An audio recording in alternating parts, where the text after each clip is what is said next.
Well, how did you get into personnel work? Okay, I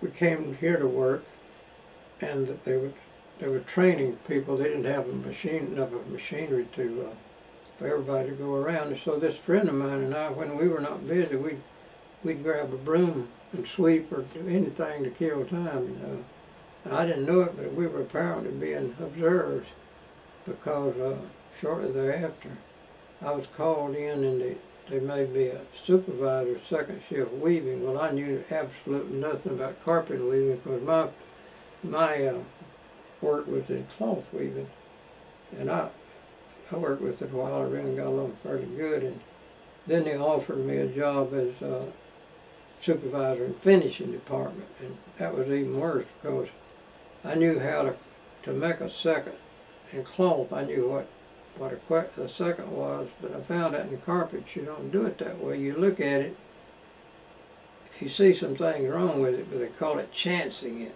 Okay, you chance it as being number one, and if they sell it and get a complaint, they say, okay, we'll give you 20% off. And I didn't think that was quite right. You know? But anyway, after a while, I went in the plant manager's office, and I said, sir, I know I'm not doing a very good job, and I believe the best thing for you and me both for me to just part company and try to find a job somewhere else. He said, well, would you like to stay on in the plant? I said, if we could find something else for you. I said, yeah, I think I would. Live here and go to church here and go to school here and so forth. So he said, well, how would you like to be assistant personnel manager and work for Mr. John Sloan? Well, I didn't want to seem too eager. I said, let me think about it overnight. Man, I could have told him right there to let me hold it. But anyway, I came back and they gave me that job, and I did that for maybe 2 or 3 years, and I got a lot of good experience there. One experience I got had something to do with this writing. I edited a little company paper, division paper, and soon after that, I was called in and said, we'd like for you to be the personnel manager. And I said, whoa, wait a minute, what's going to happen to Mr. Sloan? I said, he's been good to me, he's a dear friend. And they said, oh, that's no problem, he's going to retire, but he doesn't know exactly when, so we want you to start. Said, we won't make any announcement about it, you'll just gradually take over his job and he'll take over yours.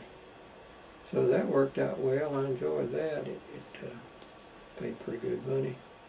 And then after they changed hands again, and Mr. Paulus, who was vice president in charge of manufacturing, he had an office in New York, and I think I told this story maybe once today, before today, but not in the film.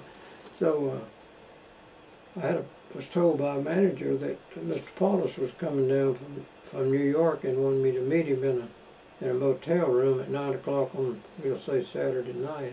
I had no earthly idea what was going on. But he didn't really beat around the bush. I just walked in. He said, now that Stevens has bought us, they want a division. They call it Industrial Relations Director. That was a big title. I'm afraid the money wasn't commensurate, but anyway, it really dumbfounded me, and he told me about a good raise I would have, and I'd be in Greenville. He'd fly me to Greenville, which was, I think, the second time I'd ever been on an airplane. See, Stevens had I guess the largest sales for Beechcraft aircraft in the southeastern United States. It was near Greenville. Anyway, they sent a plane up to take me there. Man, I'm doing all right now. But anyway, I enjoyed that week, and I got to know a lot about the company. And from then on, I think for the next 20 years, I was had that title.